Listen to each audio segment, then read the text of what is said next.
Federalist 78, Part 4.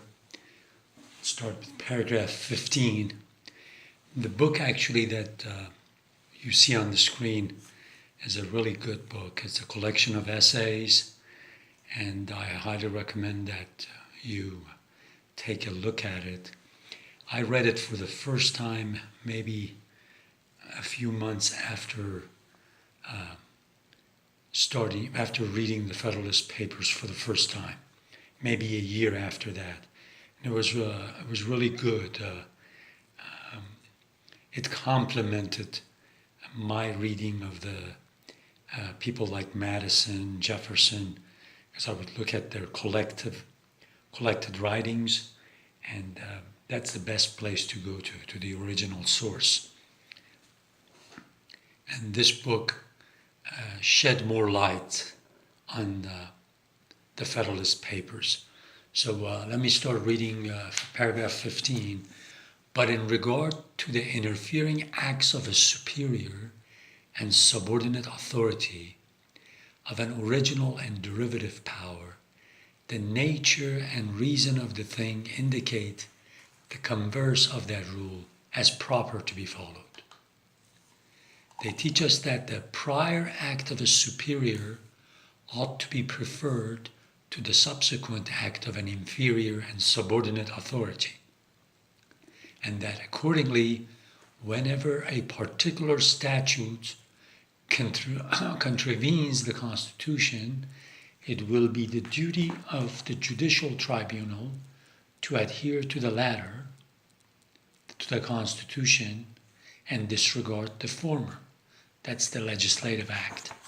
So Constitution being the supreme law of the land, being the fundamental law, always has priority. It can be of no weight to say that the courts, on the pretense of a repugnancy, may substitute their own pleasure to the constitutional intentions of the legislature. This might as well happen in the case of two contradictory statutes, or it might as well happen in every adjudication upon a single statute. The courts must declare the sense of the law, and if they should be disposed to exercise will instead of judgment, will and judgment are written in capital letters. So let me read that again. And if they should be disposed to exercise will instead of judgment, the consequence would equally be the substitution of their pleasure to that of the legislative body. The observation, if it proved anything, would prove that there ought to be no judges distinct from the body. If then the courts of justice are to be considered as the bulwark of a limited constitution against legislative encroachments, this consideration will afford a strong argument for the permanent tenure of judicial offices, since nothing will contribute so much as this to that independent spirit in the judges, which must be essential to the faithful performance of so arduous a duty. Judicial independence is extremely important. This independence of judges is equally requisite to guard the Constitution and the rights of individuals from the effects of those ill humors which the arts of designing men or the influence of particular conjunctures sometimes disseminates among the people themselves, and which, though they speedily give place to better information and more deliberate reflection, have a tendency in the meantime to occasion dangerous innovations in the government and serious oppressions of minor party in the community. This paragraph is actually beautiful and important, so let me read it again. I think I didn't do it justice. So, you need the independence judiciary, independence judges, because there are designing men. There are men that have always evil plans to mislead people or even this passion might take over a part of the population, and they might force their representatives to write laws that are unconstitutional. So see, he doesn't flatter people. He says that you too might, in the heat of moment, get emotional, ask your representatives to pass a law that would be detrimental to your future happiness. And that is where an independent judiciary is needed, to say, no, that law is unconstitutional. You will appreciate it in the long term that we stopped that law from being enforced or going into effect. So let me read this again. This independence of the judges is equally requisite to guard the Constitution and the rights of individuals from the effects of those ill humors which the arts of designing men or the influence of particular conjunctures sometimes disseminate among the people themselves, and which, though they speedily give place to better information and more deliberate reflection, have a tendency in the meantime to occasion dangerous innovations in the government and serious oppressions of the minor party in the community.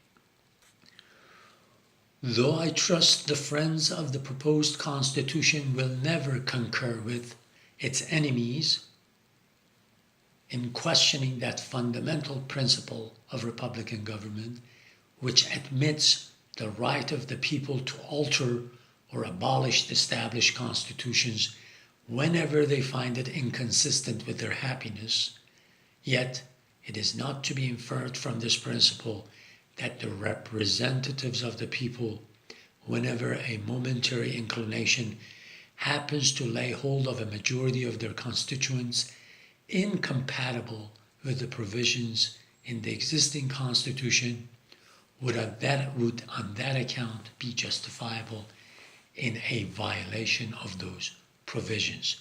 So here he even quotes from the Declaration of Independence. He says, true, we say the people can alter and abolish their governments, their system.